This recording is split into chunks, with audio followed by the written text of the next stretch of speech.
Ευχαριστώ πολύ, Εμιλία. Καλησπέρα σε όλους. Σας ευχαριστούμε πολύ για τη συμμετοχή σας. Ήταν πολύ μεγάλη. Να ευχαριστήσουμε πολύ και τον εισηγητή μας, τον κύριο Ιάσονα Λαϊνό, ο οποίος με την πολύτιμη συμβολή του συμμετέχει στις δράσεις του Γραφείου Διασύνδεσης του Ελληνικού Ανοιχτού Πανεπιστημίου. Ευχαριστούμε και πάλι από κοντά από εδώ. Λίγα λόγια για τον κύριο Λαϊνό είναι ότι είναι διευθυντής ναυτιλιακού τμήματος από την Ελληνική Ένωση Προστασίας Περιβάλλοντος, την Χελμέπα. Και θα μιλήσουμε σήμερα για τα γαλάζια επαγγέλματα στην Ελλάδα και τις προοπτικές εξέλιξής τους. Τα υπόλοιπα περιμένουμε να μας τα πείτε εσείς εναγωνίως, οπότε ο λόγος εσάς. Ευχαριστώ πολύ, κυρία Σκαρμούτσου. Ειρήνη, ευχαριστώ και εγώ πάρα πολύ για τη συνεργασία και για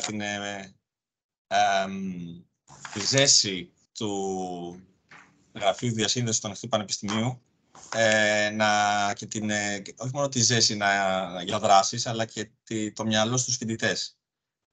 Ήρθατε, μας προσεγγίσατε, εμείς απλά στείλαμε μια πρόσκληση και είδαμε προσωπικό commitment από το γραφείο σας, οπότε το εκτιμούμε και σας ευχαριστούμε πάρα πολύ. Καλησπέρα σε όλους, είμαι πολύ ευχαριστημένος που είμαι μαζί σας σήμερα.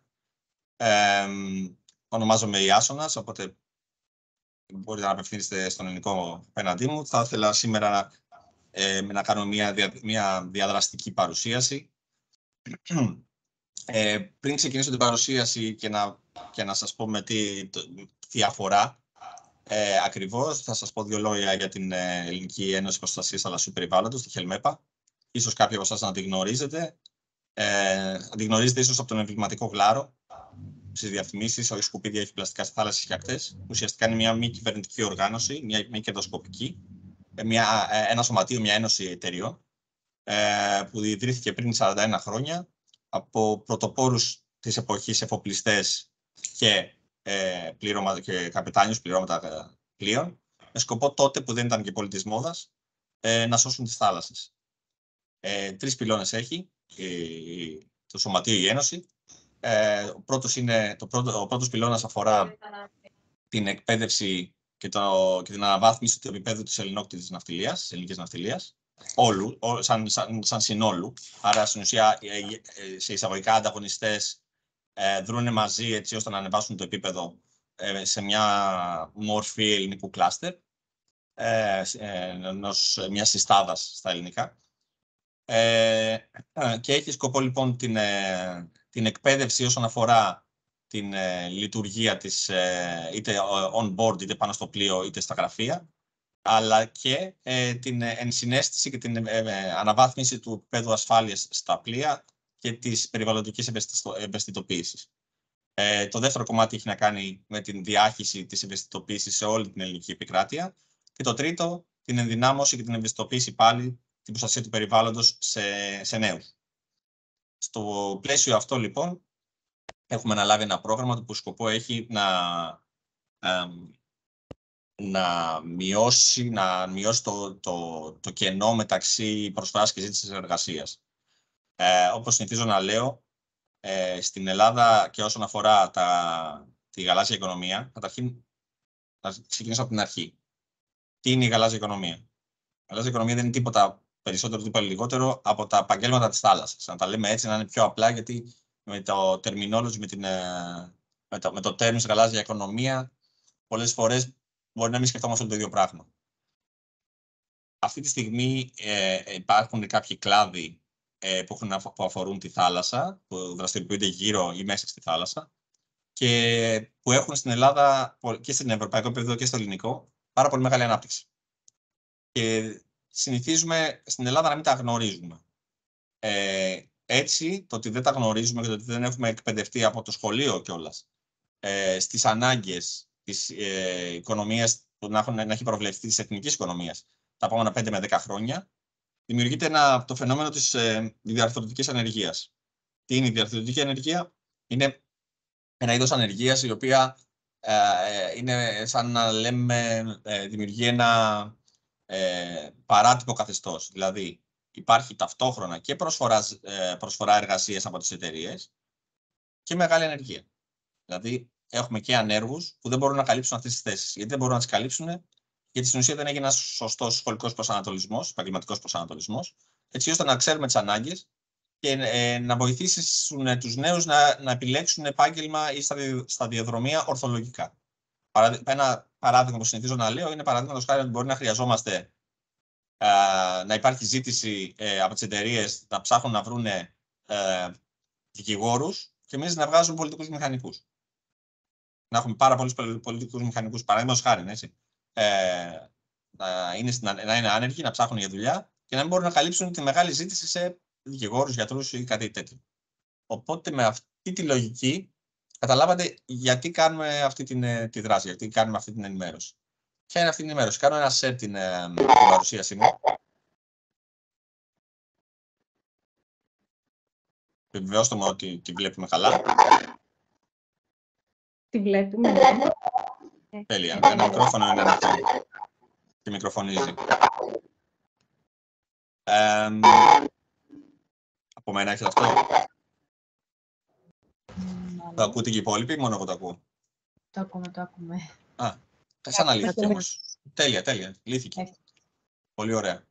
Λοιπόν, όπως είπαμε πριν, λοιπόν, συμμετέχουμε σε ένα ευρωπαϊκό πρόγραμμα χρηματοδοτούμενο που είναι διεθνές, δηλαδή συμμετέχουν πάνω από 6 μέλη που είναι από διαφορετικές χώρες, 6 χώρες.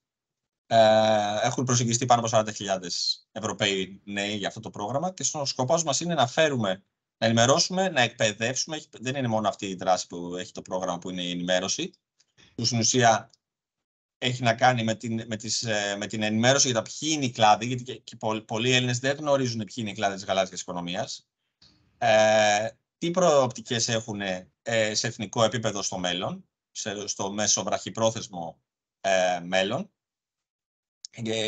με τη λογική αυτή και ποια επαγγέλματα καλύπτουν. Γιατί οι κλάδοι μπορεί να έχουν πολλά διαφορετικά επαγγέλματα. Σε δεύτερο επίπεδο, το λέω τώρα κατήσυντο στο πίσω μέρος του κεφαλιού σας, προσφέρουμε και εκπαιδευτικά σεμινάρια, που στην δικιά μας περίπτωση μπορεί να είναι 3 με 4 ώρες και αυτό που μπορούμε να κάνουμε εδώ στη Χελμέπα είναι την εισαγωγή στην ναυτιλία. Στην ουσία πάλι είναι με οπτική, όχι μόνο την παρουσίαση, το τι κάνει η ναυτιλία, ποιοι είναι οι παίκτες,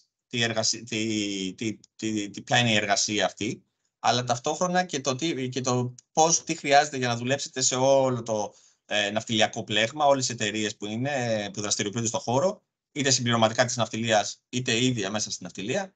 Οπότε νομίζουμε ότι αυτό βοηθάει αρκετά στο αν σε ενδιαφέρει να εργαστείς σε αυτόν τον χώρο, να μπορέσεις να πάρεις τις πρώτες πληροφορίες. Και ταυτόχρονα έχουμε και ένα σύντομο εκπαιδευτικό σεμινάριο πάνω σε προσομοιωτή γέφυρας που έχουμε εδώ στη Χελμέπα και είναι πολύ εντυπωσιακός. Οπότε σας καλώ, αν μαζευτούμε σε ομάδες, να κανονίσουμε και τέτοιου είδους εκπαίδευση. Όταν μαζευτούν 20 με 30 άτομα, μπορούμε να κάνουμε κάποια γκρουπάκια και να το φέρουμε εις πέρας.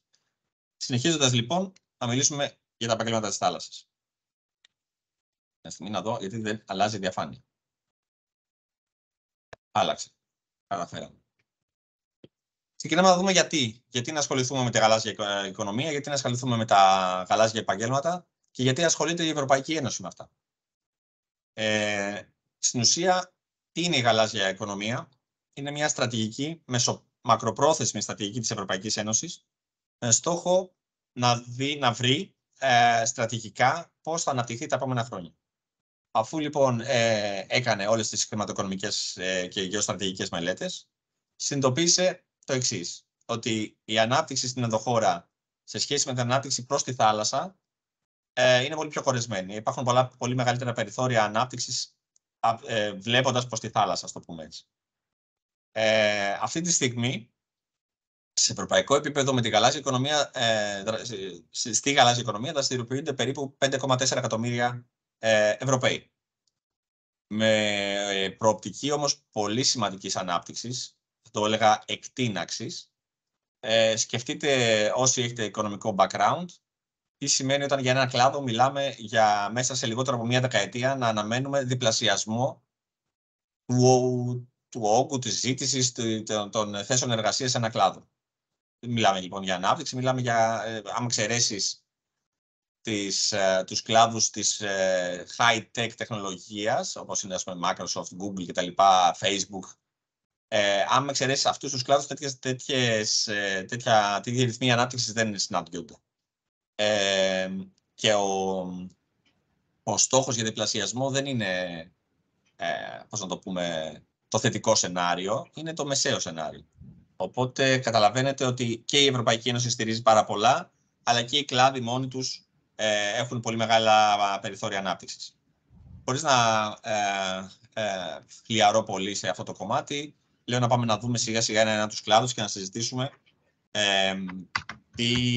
τι επαγγέλματα μπορούμε να προτείνουμε μέσα από αυτούς τους κλάδους. Να έχετε στο μυαλό σας όμως ότι για τη μεγάλη πλειοψηφία, εκτός από έναν κλάδο, όλοι οι υπόλοιποι μπορείτε να δραστηριοποιηθείτε στους κλάδους αυτούς, χωρίς να έχει σημασία τι εκπαιδευτικό υπόβαθρο διαθέτετε.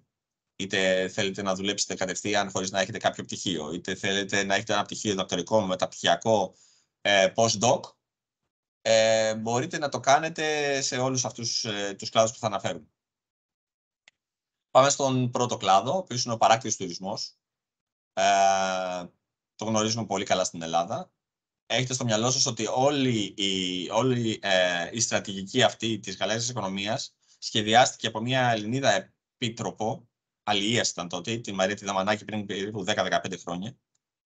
Οπότε καταλαβαίνετε ότι είναι σχεδιασμένο πάνω στις προδιαγραφές, όχι μόνο της Ελλάδας, αλλά γενικά των νοτίων οικονομιών και χωρών, των μεσογειακών χωρών. Και θα καταλάβετε λοιπόν ότι όλοι αυτοί οι κλάδοι που βλέπουμε στην γαλάζια οικονομία είναι γνωστοί στην Ελλάδα και γενικά η Ελλάδα μπορεί να μην το γνωρίζουμε, αλλά έχει ισχυρή θέση σε αυτούς. Πάμε στην παράκτητο τουρισμού που το γνωρίζουμε όλοι. Είναι ένας από τους δύο πυλώνες συναλλάγματος και πιο βασικούς πυλώνες του σχεδιασμού του ΑΕΠ, τέλος πάντων, της παραγωγής της χώρας. Είναι ο παράκτητος τουρισμός. Κυρίως τέτοιο τουρισμό έχουμε στην Ελλάδα, γιατί δεν έχουμε πολύ αναπτυγμένο χειμερινό τουρισμό, ας πούμε, ή θεματικό τουρισμό. Ο ίδιος ο κλάδος αυτός αποτελεί τον βασιλιά των κλάδων της γαλάζιας οικονομίας, τόσο στην Ελλάδα όσο και σε ευρωπαϊκό επίπεδο. Άμα δείτε τα στατιστικά, 3 στους 4 θέσεις εργασίας αφορούν την γαλάζια οικονομία. Έχετε στο μυαλό σας ότι οι κλάδοι αυτοί πολύ συχνά συμπληρώνονται ή και συγχέονται ένας με τον άλλον. Θα το εξηγήσω τι εννοώ πιο μετά. Στην Ελλάδα είναι πάνω από 300.000 θέσεις εργασίας φέτος. Λόγω κάποιων προβλημάτων υπάρχει και μια συνέχεια, υπάρχει υπερβάλλουσα προσφορά σε σχέση με τη ζήτηση. Δεν είναι τις ώρες να συζητήσουμε γιατί και πώς, αλλά είμαστε σίγουροι ότι οι κανόνες της προσφοράς και της ζήτησης κάποια στιγμή θα ισορροπήσουν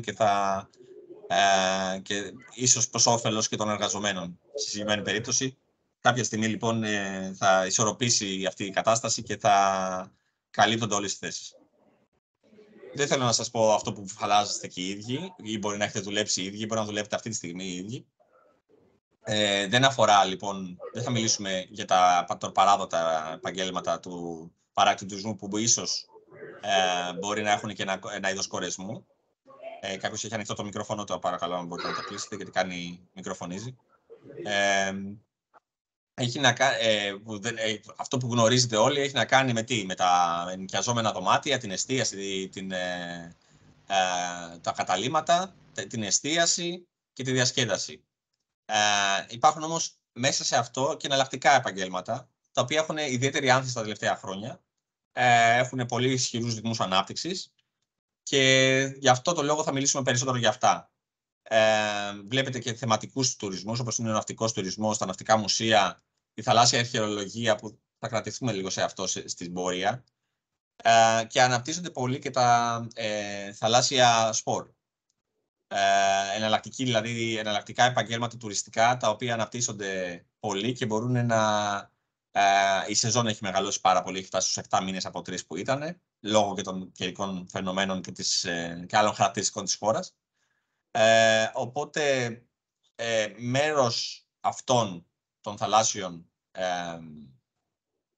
αθλημάτων, ας το πούμε, θα επικεντρωθεί πιο πολύ στις καταδύσεις, στον καταδυτικό τουρισμό. Πόσο μάλλον όταν η Ελλάδα με έναν πολύ ωραίο βυθό και με μεγάλη ιστορία ήδη έχει αρχίσει να έχει υποθαλάσσια πάρκα, τουριστικά πάρκα. Στην Αλόνισο υπάρχει ένα τέτοιο. Υπάρχουν πολλά ναυάγια και ακόμα και οι αρχαιολογικοί χώροι κάτω από το επίπεδο της θάλασσας που κάνει τη χώρα πολύ ελκυστικό προορισμό για τέτοιου είδους ενασχόληση. Αλλά το να κάποιος να κάνει το χόμπι του, ας το πούμε, επάγγελμα, αν του αρέσουν οι καταδύσεις, να εκπαιδευτεί και να έχει τον εξοπλισμό, όχι μόνο έχει πολύ καλές απολαβές ως τουριστικό προϊόν, αλλά όταν θα συνεχίσουμε και θα δούμε και τους υπόλοιπους κλάδους, θα δείτε ότι σαν επάγγελμα το να γνωρίζεις καταδύσεις, να γνωρίζεις να είσαι σοβαρός στα επίπεδα ασφαλείας και στον εξοπλισμό ασφαλείας κτλ. Και να έχεις κάνει και την επένδυση του εξοπλισμού, θα μπορείς να δουλεύεις χειμώνα καλοκαίρι, γιατί οι δίτες είναι ένα επάγγελμα που το χρειάζονται σχεδόν όλοι. Δηλαδή θα το δείτε σχεδόν στο μεγαλύτερο μέρος των κλάδων που θα συζητήσουμε της γαλάζιας οικονομίας, που σημαίνει ότι θα μπορείτε να αλλάζετε μορφή του επαγγέλματος, είτε θα είναι για αναψυχή, είτε θα είναι για πιο επιχειρησιακές χρήσεις, με πάρα πολύ καλές απολαβές. Αλλά επικεντρωθούμε κυρίως σε έναν κλάδο ο οποίος έχει τεράστια ανάπτυξη τα τελευταία χρόνια, ακόμα και μέσα στον κορονοϊό. Είναι τουριστικό προϊόν και μιλάμε για το yachting.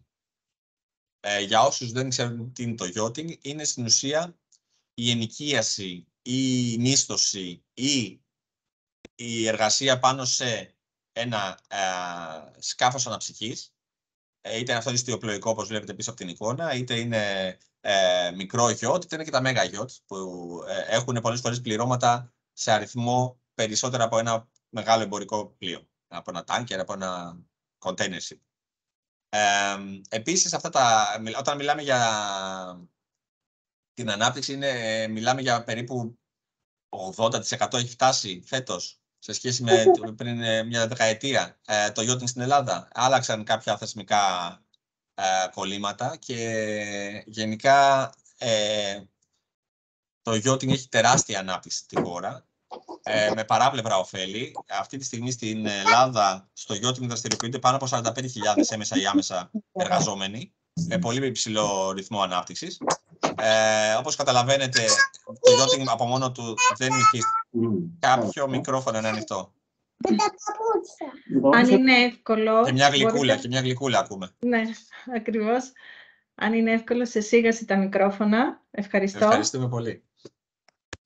Οπότε δεν είναι μόνο το yachting, δηλαδή να έχετε μια εταιρεία ή να δουλεύετε σε μια εταιρεία η οποία κάνει αυτή τη μίσθωση. Έχει δηλαδή στην ιδιοκτησία της κάποια σκάφη τα οποία τα μισθώνει για εκδρομές, για διακοπές, για εναλλακτικό τρόπο διακοπών.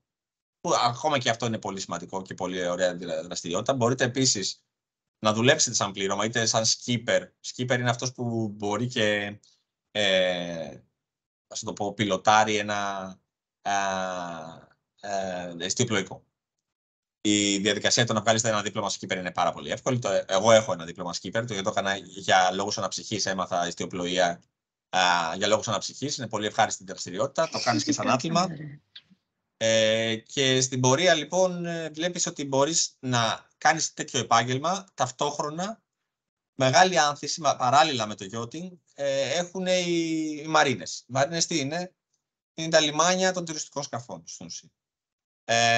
Βλέπουμε στην Ελλάδα τα τελευταία 4-5 χρόνια να ιδιωτικοποιούνται, να αναπτύσσονται, να πωλούνται, να δίνονται καινούργιες άδειες σε καινούργιες μαρίνες, γιατί όλος αυτός ο όγκος των σκαφών αναψυχής πρέπει να λιμενιστεί κάπου και να λάβει και άλλες υπηρεσίες παράπλευρες, όπως είναι η συντήρηση, καθαρισμός, η παράδοση αποβλήτων και ηλεκτροδότηση τέτοιων σκαφών όσο είναι δεμένα στη μαρίνα. Άρα καταλαβαίνετε ότι πολλά επαγγέλματα όπως περιβαλλοντολόγος καλύπτονται και από τις μαρίνες. Γενικότερα, να καταλάβετε λίγο πόσο και πρακτικά στην καθημερινή σας ζωή, πόσο πολύ έχει αναπτυχθεί ο κλάδος του yachting. Σκεφτείτε πριν μια 5 ή 6 ετία, όταν ήσασταν στην παραλία που βλέπατε τον ορίζοντα και ευχαριστιόσασταν τη θάλασσα, και πόσο τα τελευταία 5 χρόνια, τον ορίζοντα σας τον κρύβουν στα 200 μέτρα αγκυροβολημένα τέτοιου είδους σκάφη. Όπου και να είσαστε στην Ελλάδα. Γιατί έχει αναπτυχθεί τόσο πολύ αυτή η δραστηριότητα που το δουλεύετε ακόμα και στην καθημερινότητά μας. Άλλα επαγγέλματα εναλλακτικά είναι ακόμα και οι διοργανώσεις εκδρομών, οι ναυαγοσώστες καλύπτονται από αυτόν τον κλάδο, ακόμα και κάποιες υπηρεσίες ακτοφυλακής, ξέχωρα από αυτά που είπαμε τα κορεσμένα, όπως είναι προσωπικό εστίασης, σύμβουλοι τουριστικών πληροφοριών, μεσίτες πλατφορμών είτε μεσίτες ενοικιάσεως διαμερισμάτων και καταλυμάτων. Αυτά είναι τα πατροπαράδοτα, αλλά εμείς θα επικεντρωθούμε πιο πολύ στο επάγγελμα του δίτη και στο επάγγελμα του yachting. Το yachting ανεβαίνει πάρα πολύ και θα κληθεί να τραβήξει μια σημαντική μερίδα ανθρώπων που θέλουν να δραστηριοποιηθούν σε αυτό το χώρο. Δεύτερος κλάδος είναι οι εχθροκαλλιέργειες και οι υδατοκαλλιέργειες. Τι κάνουν στην ουσία, τι αφορά αυτός ο κλάδος? Είναι η καλλιέργεια αλλιευμάτων σε προστατευμένα περιβάλλοντα. Είναι σαν να λέμε η βοσκή της θάλασσας. Πόσο σημαντική είναι αυτή η δραστηριότητα? Είναι εξαιρετικά σημαντική για την παγκόσμια οικονομία και την ευρωπαϊκή οικονομία. Βλέπετε ότι οι ηχθειοκαλλιέργειες αποτελούν καλύπτουν το 20% της παραγωγής αλλιευμάτων σε ευρωπαϊκό επίπεδο. Και πόσο σημαντική είναι ότι αν δεν υπήρχαν ηχθειοκαλλιέργειες, η τυχαιότητα του τι θα αλλιευθεί από τον ψαρά, δεν μπορεί να ξέρει ο ψαράς τι θα ψαρέψει, δημιουργεί μια ανισορροπία στην προσφορά και τη ζήτηση καθημερινά αλλιευμάτων. Άρα, όταν πάμε σε μια ταβέρνα ή όταν πάμε να ψωνίσουμε ψάρι στον Αιθιοπόλη, δεν θα ξέρουμε από πριν ούτε αν υπάρχει το αλλιεύμα, ούτε σε τι τιμή θα πουλείται. Θα υπάρχει μεγάλη διαφοροποίηση στις τιμές από μέρα σε μέρα, γιατί έχει να κάνει με το τι αλλιεύθηκε. Το ότι υπάρχουν λοιπόν και μάλιστα αναπτύσσονται ραγδαία σε παγκόσμιο επίπεδο, γιατί αυτό είναι το μέλλον της αλίας, μόνο είναι πώς να το πούμε, αειφόρο το μέλλον της αλίας έτσι, δημιουργεί μια σταθερότητα σε τιμές και σε προσφορά αλλιευμάτων. Βλέπετε ότι σε ευρωπαϊκό επίπεδο αυτή τη στιγμή δραστηριοποιούνται γύρω στους 90.000 αυτή τη στιγμή εργαζόμενοι, με ταχύτατα αναπτυσσόμενο ρυθμό τόσο σε δημιουργία νέων εταιριών τέτοιου τύπου και εγκαταστάσεων, όσο και σε ανθρώπους που δραστηριοποιούνται στον κλάδο. Στην Ελλάδα αυτή τη στιγμή δεν είναι 6,5 που είναι τα στοιχεία εδώ, είναι γύρω στους 8 αυτή τη στιγμή χιλιάδες. Φανταστείτε πριν 2 χρόνια που πάρθηκαν αυτά τα στοιχεία της παρουσίασης ήταν 6,5, τώρα είναι 8. Και καταλαβαίνετε ότι όταν μιλάμε για εργασία σε μια τέτοια εταιρεία, βλέπετε πίσω πώς μοιάζει ένα είδος τέτοιων εγκαταστάσεων ηχθειοκαλλιέργειας. Βλέπετε τους κλωβούς πίσω. Πρώτον, το γραφείο σας θα είναι στη θάλασσα, που το βρίσκω πάρα πολύ όμορφο. Δεύτερον, υπάρχουν μια μεγάλη γκάμα επαγγελμάτων που μπορούν να δραστηριοποιηθούν στον χώρο. Μιλάμε για τεχνικούς, κάποιοι πρέπει να σχεδιάσουν την πλατφόρμα, άρα ναυπηγούς. Κάποιοι πρέπει να ελέγχουν τα μηχανήματα που είναι εγκαταστημένα πάνω στην πλατφόρμα. Κάποιοι πρέπει να ελέγχουν την υγεία, ακόμα και γιατροί δηλαδή. Μπορούν να δραστηριοποιηθούν σε αυτόν τον κλάδο. Να ελέγχεται σε τακτικά η υγεία των αλλιευμάτων που καλλιεργούνται. Τεχνικοί που θα κοιτάνε την παραγωγή αλμυρού νερού, τις τουρμπίνες στην ουσία που είναι αυξομείωση του οξυγόνου. Υπάρχουν αρκετά πράγματα λοιπόν που μπορεί να κάνεις. Παρ' όλα αυτά, μπορείς επίσης να δουλεύεις και στο γραφείο της εταιρείας που διαχειρίζεται, που να είσαι πολιτής, να είσαι manager, να είσαι γραμματική υποστήριξη. Όλα τα πατροπαράδοτα, αυτά που ξέρουμε τμήματα σε μια οποιαδήποτε εταιρεία, από το IT μέχρι πωλήσεις και operation. Γενικά να ξέρετε και ένα fun fact, κάτι που δεν το ξέρουν πολλοί, η Ελλάδα έχει πολύ σημαντικό μερίδιο. Έχει πολύ σημαντική δραστηριότητα και πολύ σημαντικό μερίδιο σε ευρωπαϊκό επίπεδο. Μόνο για το λαβράκι και την τσιπούρα, η Ελλάδα καλύπτει τη μισή παραγωγή στην Ευρώπη. Το 50% της παραγωγής τσιπούρας και λαβρακίου σε ευρωπαϊκό επίπεδο παράγεται, καλλιεργείται στην Ελλάδα. Και επίσης, από τις 13 γεωγραφικές περιφέρειες της χώρας, στις 12 υπάρχει αυτή η δραστηριότητα. Άρα, δεν χρειάζεται, αν σας αρέσει αυτή η δραστηριότητα, δεν χρειάζεται να αλλάξετε νομό ή να βρείτε μια κατάσταση πολύ μακριά από εκεί, από τον τόπο διαμονής σας. Έχετε στο μυαλό ότι δεν μιλάμε μόνο για θαλάσσια καλλιέργεια, υπάρχουν και σε γλυκό νερό, όπως είναι στον Ορχομενό ή στο Μεσολόγγι. Τρίτος κλάδος, και ίσως ο πιο ενδιαφέρον και ο πιο, ας το πούμε έτσι, ιντριγαδόρικος κλάδος. Αν είχα παιδί σε ηλικία 18 ετών, θα ήθελα να το σκεφτεί. Τι αφορά λοιπόν αυτός ο κλάδος? Είναι η ωκεάνια ενέργεια. Και όταν λέμε ωκεάνια ενέργεια, μπορεί να καλυφθεί με 2-3 διαφορετικούς τρόπους. Είτε είναι το να εκμεταλλεύεσαι την κλιματική ενέργεια, πλημμυρίδα άποτη και υπόγεια ρεύματα, και να παράγεις ενέργεια. Μια όμως επένδυση που αυτή τη στιγμή δεν είναι τόσο αποδοτική και βλέπετε ότι σε ευρωπαϊκό επίπεδο απασχολούνται περίπου 2.000 άτομα σε 2 εγκαταστάσεις στο Ηνωμένο Βασίλειο και στην Ολλανδία. Αλλά το μέλλον σε πολλά επίπεδα της ενέργειας στην Ευρώπη είναι οι πλωτές ανεμογεννήτριες ή τα πλωτά αιωλικά πάρκα. Και για τα δύο η Ελλάδα έχει εξαιρετικά χαρακτηριστικά. Αυτή τη στιγμή σε ευρωπαϊκό επίπεδο απασχολούνται γύρω στις 150 με 200.000 άτομα στην υπεράκτη αιωλική ενέργεια, με projection γύρω στις 300.000 να φτάσουμε στο τέλος του 30, 250 με 300.000.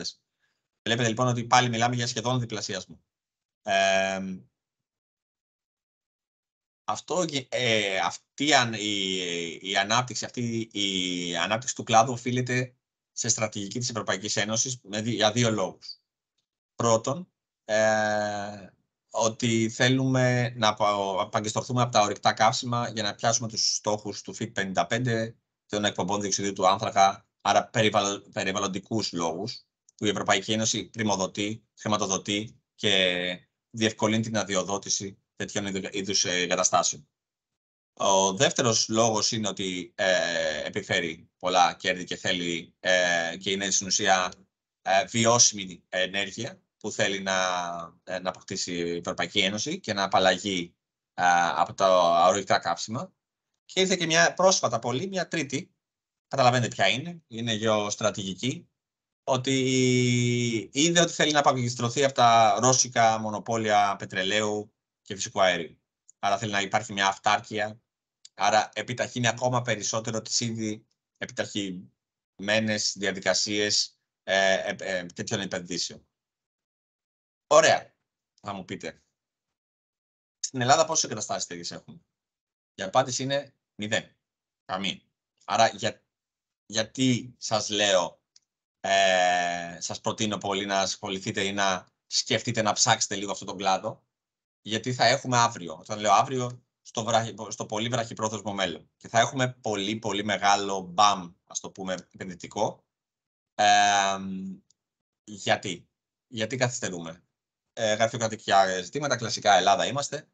Δεν έχει ολοκληρωθεί μια μελέτη που λέγεται θαλάσσιος χωροταξικός σχεδιασμός. Περίπου, για να έχετε στο μυαλό σας, είναι όπως οι δασικοί χάρτες και το κτηματολόγιο στην ξηρά. Δηλαδή, μια μελέτη που θα δείξει τι δραστηριότητα μπορούμε να κάνουμε, σε ποιο μέρος της θάλασσας, σε ποια περιοχή, θαλάσσια περιοχή και πώς. Σίγουρα είναι πιο δύσκολη η μελέτη αυτή από ότι είναι στην ξηρά, γιατί στην ξηρά μιλάμε για 2D, δηλαδή μήκος και πλάτος, άντε και ύψος. Και το ύψος, μήκος και πλάτος είναι, γιατί στην ουσία δεν ξεφεύγεις πάνω από το έδαφος. Στην θάλασσα όμως έχουμε 3 επίπεδα. Έχουμε την επιφάνεια της θάλασσας, την θαλάσσια στήλη και το βυθό της θάλασσας. Δεν είναι τόσο εύκολο. Αλλά η αλήθεια είναι ότι ολοκληρώνεται, έχει περάσει από τη Βουλή, από το Κοινοβούλιο, ολοκληρώνεται σύντομα και γνωρίζω, τυχαίνει να γνωρίζω και επιχειρηματικά συμφέροντα έντονα εθνικά αλλά και διεθνή μεγάλα, τα μεγαλύτερα, που επειδή η Ελλάδα έχει πολύ συγκεκριμένα χαρακτηριστικά που θα κάνουν αυτές τις εγκαταστάσεις πάρα πολύ αποδοτικές, στο πω λίγο λαϊκά, θα κονταραχτυπηθούν για τις πρώτες άδειες. Και άρα θα βγουν και πολλές άδειες, άρα θα υπάρξει σύντομα πολύ μεγάλη ανάπτυξη. Και επειδή στην Ελλάδα μπορεί αυτή τη δραστηριότητα να μην την έχουμε, αλλά στο εξωτερικό ήδη έχουν έντονη δραστηριότητα τέτοιου τύπου και θα μπορούν να καλύψουν μεγάλο εύρος, καλό θα είναι μεγάλο εύρος των πρώτων δουλειών, των πρώτων θέσεων εργασίας που θα βγουν.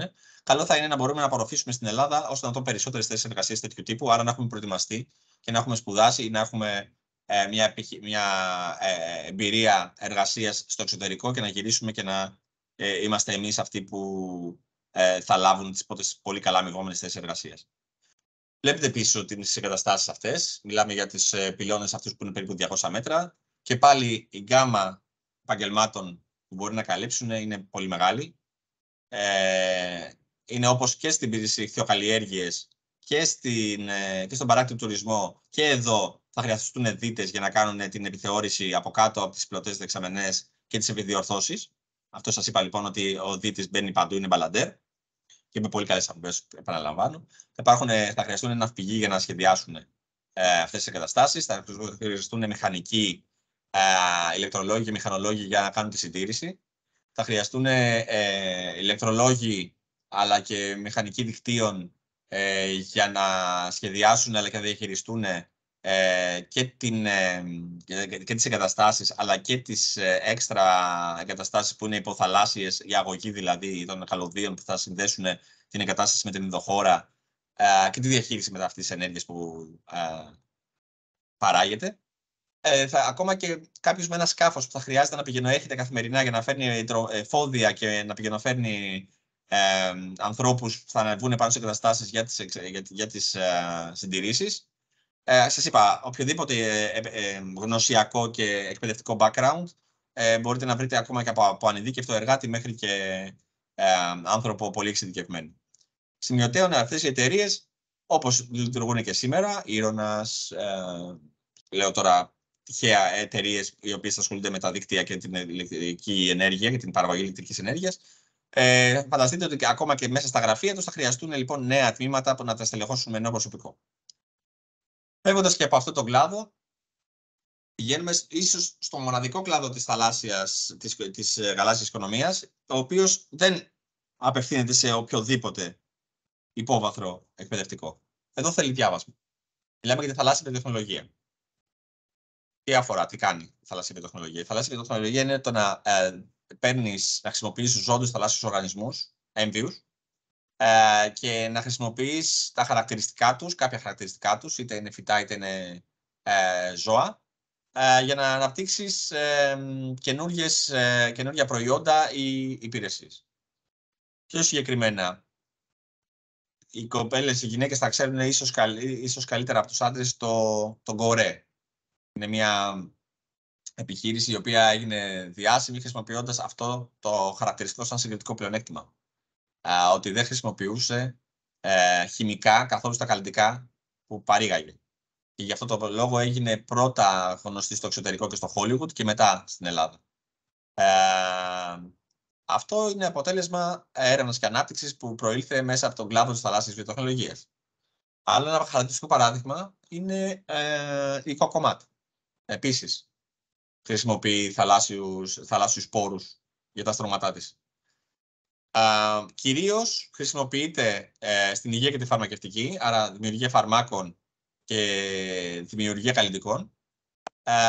Στην γεωργία και την κτηνοτροφία για ζωοτροφές και λιπάσματα που να είναι φιλικά προς το περιβάλλον και να υπάρχει και μια κυκλική οικονομία στην υπόθεση.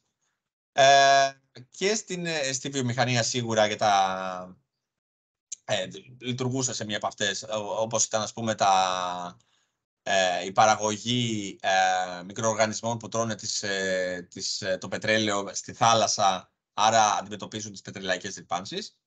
Και κυρίως αυτό που έχετε γνωστεί όλοι στην παραγωγή ενέργειας, όπως είναι τα βιοκαύσιμα. Βλέπετε το 1000 και σας φαίνεται μικρό, αλλά δεν μιλάμε για θέσεις εργασίας. Μιλάμε για ρυθμό αύξησης θέσεων εργασίας ανά έτος. Άρα βλέπετε ότι υπάρχει σε ευρωπαϊκό επίπεδο πολύ μεγάλη ανάπτυξη και να έχετε στο μυαλό σας ότι η Ελλάδα έχει πολύ μεγάλη τέτοια δραστηριότητα γιατί έχει σημαντική φαρμακευτική βιομηχανία και πολύ καλά ερευνητικά ιδρύματα, πανεπιστήμια, τα οποία παίρνουν projects τέτοιου τύπου. Συμμετείχα σε ένα από αυτά, όπως ήταν αυτό που σας ανέφερα με τους θαλάσσιους μικροοργανισμούς ή με τους μικροοργανισμούς που τρώνε πλαστικό. Άρα, στην ουσία αντιμετωπίζουμε την πλαστική ρύπανση των ωκεανών με τα μικροπλαστικά. Αλλά όπως σας είπα πριν, εδώ θέλει διάβασμα. Μιλάμε για ειδικότητες όπως είναι σύμβολοι γενετικής, ζωολόγοι και βιολόγοι, μικροβιολόγοι, μηχανική βιοιατρικής, τεχνική χημική, χημική μηχανική, βιολόγοι, χημικοί βιολόγοι, ιατρικοί ερευνητές και ίσως το πιο, ας το πούμε, επάγγελμα το οποίο δεν χρειάζεται τόσο μεγάλη εξειδίκευση είναι ο βοηθός εργαστηρίου. Άρα μιλάμε για κάτι που θέλει εξειδίκευση, θέλει χρόνια σπουδών και θέλει διάβασμα. Αλλά σίγουρα έχει απολαβές και θέσεις εργασίας που θα ανταμείψουν τον κόπο. Πηγαίνοντας στην επόμενο κλάδο, ένας κλάδος ο οποίος η Ελλάδα έχει παράδοση, από τα αρχαία χρόνια μέχρι και σήμερα. Είχε παράδοση μέχρι και τη δεκαετία του 90, όπου και μιλάω για την ναυπήγηση και την ναυπηγοεπισκευή. Ο πόλος αυτής της δραστηριότητας είναι τα ναυπηγεία, αλλά τα ναυπηγεία είναι ο πόλος. Γύρω-γύρω από τα ναυπηγεία δημιουργείται μια ολόκληρη κοινωνία, η οποία αυτή παράγει ουσιαστικά το μεγαλύτερο έργο που φέρνει η ναυπηγική στη χώρα και το συνάλλαγμα που φέρνει και τις θέσεις εργασίας που δίνει. Όπως θα δείτε, οι θέσεις εργασίας στα ναυπηγεία, τα ελληνικά ναυπηγεία αυτή τη στιγμή είναι γύρω στους 8.500 σταθερό προσωπικό. Και αυτό γιατί, ενώ είχαμε πολύ μεγάλα προβλήματα και στην ουσία ήταν όλα παραβλισμένα σχεδόν όλα τα ναυπηγεία μας, τυχαίνει αυτή την περίοδο να είναι η άνοιξη των ναυπηγείων στην Ελλάδα, να είναι όλοι πολύ αισιόδοξοι, γιατί και γεωπολιτικά αλλά και οικονομικά λυθήκαν όλα τα προβλήματα και έχουν αγοραστεί και έχουν πάρει νέα πνοή, έχουν αλλάξει χέρια, έχουν φύγει παθογένειες ή τουλάχιστον ελπίζουμε ότι έχουν φύγει παθογένειες του παρελθόντος και περιμένουμε πολύ μεγάλη ανάπτυξη. Στο παρελθόν η μισθή ήταν πάρα πολύ ισχυρή για τους τεχνίτες. Μιλάμε για 5.500 ευρώ μηνιαίως για έναν τεχνίτη, έναν καλό τεχνίτη. Αυτή τη στιγμή ήδη υπάρχει μεγάλη προσφορά εργασίας και μεγάλη ζήτηση εργασίας και μικρή προσφορά σε τεχνίτες κυρίως. Έχετε στο μυαλό σας ότι αυτή τη στιγμή σε ευρωπαϊκό επίπεδο τα ναυπηγεία έχουν δραστηριότητα, αλλά στην Ελλάδα δεν είχαμε τόσο καιρό. Ενώ τώρα που λύθηκαν τα θέματα με τα ναυπηγεία, σκεφτείτε ότι υπάρχουν μέχρι τα περσινά δεδομένα γύρω σε 700 εταιρείες μικρομεσαίες, μεγάλες ή μικρές, που δραστηριοποιούνται γύρω-γύρω από την ναυπηγοεπισκευή, γύρω από τα ναυπηγεία, δίνοντας δουλειά σε πάρα πολύ κόσμο. Και σκεφτείτε επίσης ότι μιλάμε για πάνω από 250.000 που προβλέπουμε να έχουμε τα επόμενα χρόνια ανθρώπους να δραστηριοποιούνται στην ναυπηγοεπισκευή, με οτιδήποτε έχει να κάνει με θάλασσα, έχει πολύ καλές αμοιβές σε σχέση με την εδώ χώρα. Και καλά, όταν μιλάμε για δραστηριότητες, μιλάμε για μια τεράστια γκάμα. Μιλάμε για νιογνώμονες, άρα οι νιογνώμονες τι χρειάζονται? Ναυπηγούς, μηχανολόγους μηχανικούς, ηλεκτρολόγους μηχανικούς, χημικούς μηχανικούς, τώρα τελευταία. Αρχιτέκτονες πλοίων και εσωτερικών χώρων, σχεδιαστές εσωτερικών χώρων, ηλεκτρολόγους, μηχανολόγους μηχανικούς, αλλά και με τεχνίτες όπως είναι συγκολητές, μεγάλη ζήτηση για συγκολητές, κατασκευαστές σκηνιών, σκαλοσατζίδες, αμμοβολές και βαφές, ειδικές βαφές των πλοίων, πιλότους για να εξέλθουν από τις εξαμενές στα πλοία, τεχνικούς ασφαλείας. Είναι πάρα πολύ μεγάλος ο όγκος από ξυλουργούς, δεν μπορεί να φανταστείτε, είναι πολύ μεγάλος ο κλάδος, πάρα πολλές δραστηριότητες και σκεφτείτε τα ναυπηγεία σαν ένα ποτήρι, συνηθίζω να λέω ένα τέτοιο παράδειγμα. Ένα ποτήρι το οποίο γεμίζει με νερό, όσο γεμίζει με νερό ξεχυλίζει και ποτίζει όλο το τραπέζι γύρω-γύρω. Αυτά είναι τα παράπλευρα ωφέλη και αυτό το που λέμε το ποτίζει το τραπέζι, μιλάμε για πάρα πολύ μεγάλο τζίρο, ο οποίος κιόλας είναι και συναλλαγματοφόρος, είναι συνάλλαγμα. Να περιμένετε πολύ μεγάλη ανάπτυξη στα επαγγέλματα της ναυπηγοεπισκευής και της ναυπήγησης, γιατί έχουμε και τα 4 ναυπηγεία μας, είναι Χαλκίδα, Σκαραμαγκάς, Ελευσίνα και Σύρος, αυτά τα 4 μεγάλα. Υπάρχουν πάρα πολλοί ιδιόκτητα, πολλά που έχουν και όχι μόνο επισκευαστικό αλλά και ναυπηγικό έργο, όπως είναι mega yachts, όπως είναι ρημουλκά, όπως είναι ferry boats, πορθμιακά. Και γενικότερα στην Ελλάδα περιμένουμε κιόλας να σύντομα να έχουμε το πρώτο πράσινο διαλυτήριο. Άρα και περιβαλλοντολόγοι, το κατάφερα, και σχεδιαστές και 3D printing και είναι πάρα πολλές δραστηριότητες και αναμένουμε πολύ μεγάλη ανάπτυξη. Η αλεία, από την άλλη πλευρά, δεν θα πω πάρα πολύ, δεν θα μείνω πάρα πολύ, γιατί την αλεία δεν υπάρχει μια σχολή μαθητείας. Δεν εκπαιδεύεται κάποιος στην αλεία. Μαθητεύει. Δηλαδή, συνήθως πηγαίνει από πατέρα σε γιο, είναι οικογενειακή στην Ελλάδα η αλεία, δεν είναι επαγγελματική τόσο πολύ με στόλους μεγάλους κτλ. Ίσως και καλύτερα για το περιβάλλον. Και είναι μια δραστηριότητα που είναι ίσως ο μοναδικός κλάδος που δεν πάει τόσο πολύ καλά. Κάθε χρόνο μειώνεται, γιατί μειώνεται ειδικά στη Μεσόγειο τα αποθέματα, τα ηχθειακά αποθέματα. Γενικά έχει πάντως ισχυρή δραστηριότητα και εξαγωγική δραστηριότητα, γιατί στη συγκεκριμένο κλάδο δεν αναφερόμαστε μόνο στα καΐκια και στους ψαράδες, αναφερόμαστε όμως σε όλη την αλυσίδα αξίας, είτε στη βιομηχανία τη μεταποίηση των αλλιευμάτων, που εκεί έχουμε πολύ μεγάλη δραστηριότητα και πολύ μεγάλο εξαγωγικό αντικείμενο, όπως είναι η παστοποίηση, κονσερβοποίηση, φιλετοποίηση των αλλιευμάτων, έτσι ώστε να εξαχθούν ή να καταναλωθούν σαν τυποποιημένα προϊόντα. Βλέπετε λοιπόν ότι μιλάμε πάλι για διάφορων ειδών επαγγέλματα, όπως είναι ο θαλάσσιος επιστήμονας, οικονομολόγος θαλασσίου περιβάλλοντος, βιολόγος ψαριών, παρατηρητής του Αλκιθέα, ας πούμε, και χημικός ερευνητής. Μιλάμε για τους καπετάνιους και τους χειριστές των σκαφών και το πλήρωμα των αλλιευτικών σκαφών. Συνήθως τα πληρώματα δεν είναι ελληνικά, είναι από την Αίγυπτο, έχουν εξειδίκευση και χρησιμοποιούμε Αιγύπτιους σε χαμηλότερα πληρώματα αλίας. Αλλά και ταυτόχρονα μιλάμε για τους υπάλληλους και τους υπάλληλους στις βιομηχανίες ή τους εργάτες στις βιομηχανίες αυτές, αλλά ακόμα και τους πολιτές όταν φτάνουν στην τελική φάση της αλυσίδας, όπως είναι οι ηχθειόσκαλες και οι ηχθειοπολιτές, ας το πούμε, οι ηχθειοπόληδες. Όλοι αυτοί δραστηριοποιούνται σε αυτόν τον κλάδο. Κάποιος έχει ανοιχτό το μικρόφωνο του πάλι και ακούμε πιάτα. Παρακαλώ πολύ τα μικρόφωνα σας να κλείσετε. Και φτάνουμε στον τελευταίο κλάδο για να κλείσω και να συζητήσουμε και να απαντήσουμε και πιθανές ερωτήσεις. Είναι οι θαλάσσιες μεταφορές. Είναι αυτό που το κύριο χαρακτηριστικό της Χελμέπα. Εδώ κι αν θα έχει πολύ μεγάλη ζήτηση και πολύ καλές αποδαπές. Αυτή τη στιγμή ζούμε σε μια χώρα η οποία ταυτόχρονα είναι πολύ νησιωτική. Άρα μιλάμε για πολύ μεγάλη δραστηριότητα ferry boats, ακτοπλοείας. Είναι μια χώρα από τις πιο τουριστικές του κόσμου, άρα μιλάμε για πάρα πολύ μεγάλη δραστηριότητα κρουαζιέρας. Αν δεν κάνω λάθος, η Ελλάδα είναι σαν περιοχή δεύτερη στον κόσμο. Πρώτη είναι Καραϊβική. Δεύτερη στον κόσμο σε συχνότητα και σε αριθμό τουριστών σε κρουαζιέρα είναι η περιοχή, ας το πούμε, της Ανατολικής Μεσογείου, γιατί η κρουαζιέρα δεν έχει έθνος. Συνήθως τα ταξίδια της είναι πολύ εθνικά. Δηλαδή πηγαίνουν από Τουρκία, Ελλάδα, από Ελλάδα, Ιταλία, από Ελλάδα, Κροατία, από Ελλάδα, Αίγυπτο.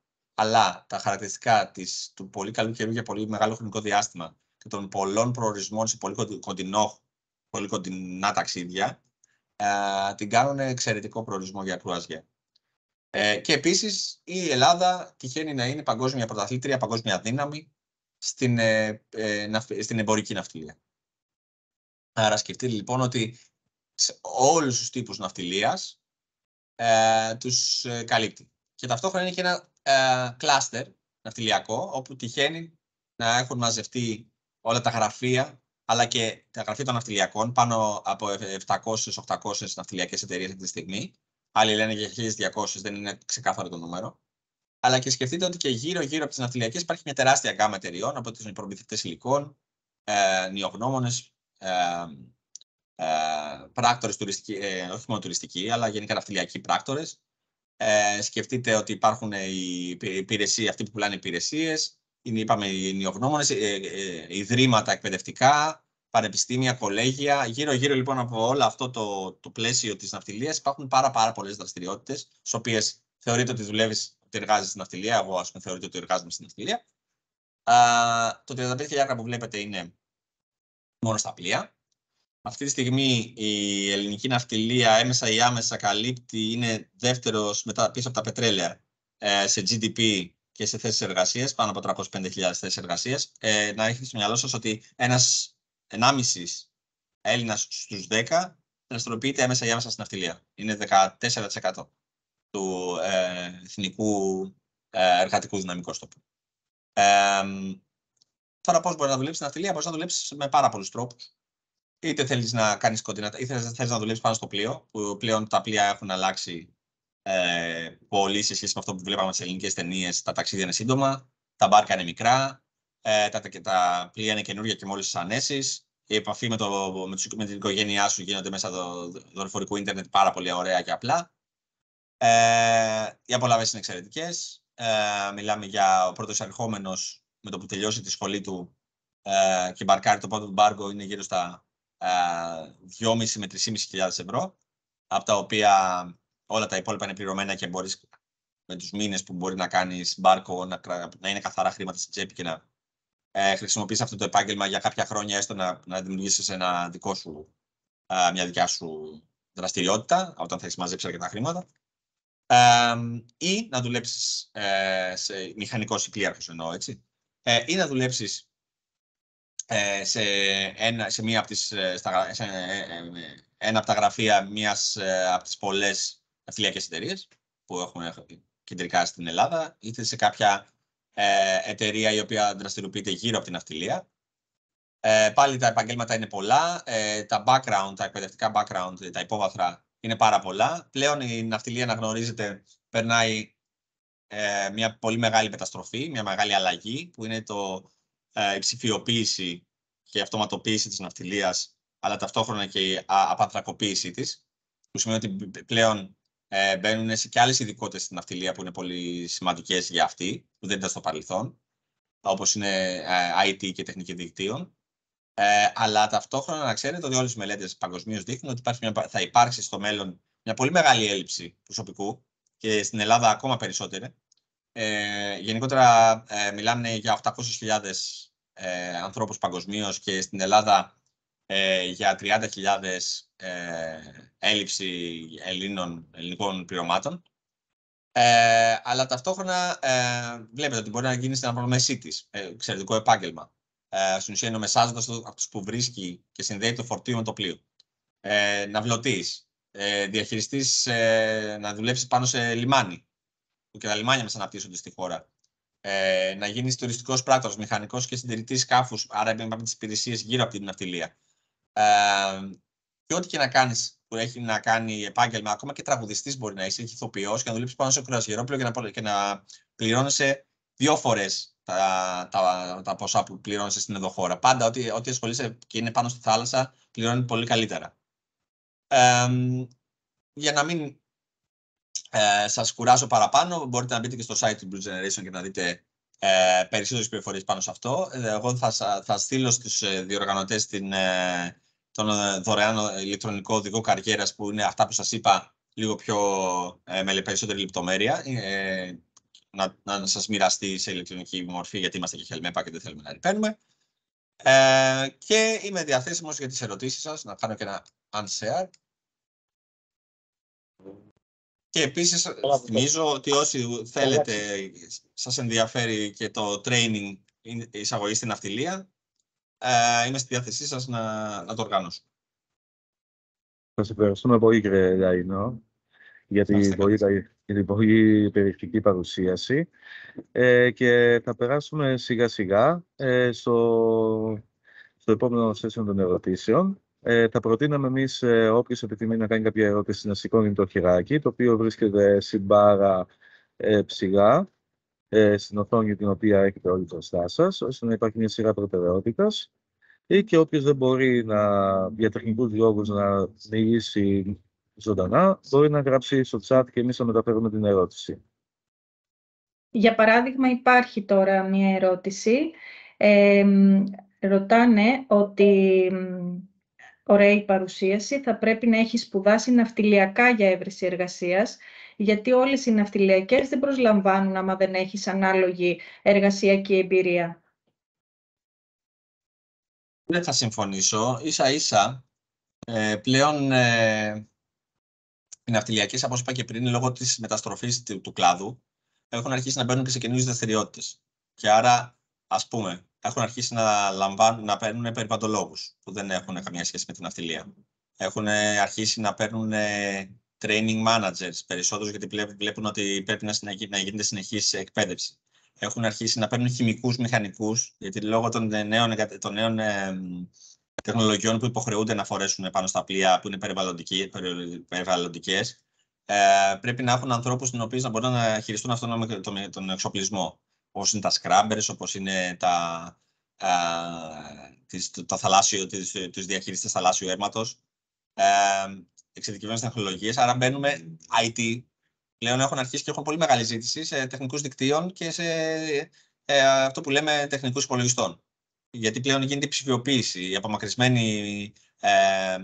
απομακρυσμένος έλεγχος των πλοίων. Άρα δεν θα συμφωνήσω ότι μόνο μέσα από την ναυτιλιακή παίρνουν μέσω εργασιακής εμπειρίας, γιατί οι θέσεις που ζητάνε είναι και σε entry level και σε πιο έμπειρους. Μια επόμενη ερώτηση, αν με ακούτε. Σας ακούμε. Ο κ. Κωνσταντίνος Γάμα, σας ευχαριστούμε πολύ για την παρουσίαση. Πώς μπορούμε να έρθουμε σε επικοινωνία μαζί σας σχετικά με το training, σχετικά με την εισαγωγή στην ναυτιλία. Επίσης, στον τομέα διοίκησης, με ποιον τρόπο μεταπτυχιακό, παραδείγματος χάρη, μπορούμε να εξειδικεύσουμε ώστε να γίνουμε πιο ανταγωνιστικοί εργασιακά. Καταρχήν, ο τομέας διοίκησης είναι ένας μπαλαντέρ. Και νομίζω ότι και γι' αυτό το λόγο τον διαλέξατε. Γιατί και εγώ MBA έκανα σαν το πρώτο μου μεταπτυχιακό με αυτή τη λογική, ότι είναι μπαλαντέρ. Εγώ θα έλεγα ότι μια συνδυασμός με ναυτιλιακά θα μπορούσε, γιατί από τη διοίκηση να πας σε πολυτεχνείο είναι λίγο δύσκολο, είναι άλλος τρόπος σκέψης ίσως. Είναι θεωρητικός τρόπος σκέψης και θετικός τρόπος σκέψης, που είναι δύο διαφορετικοί κόσμοι. Αλλά αν μπορεί να το κάνει κάποιος και θέλει να γίνει ναυπηγός, θέλει να γίνει μηχανολόγος, μηχανικός, θα μπορούσε.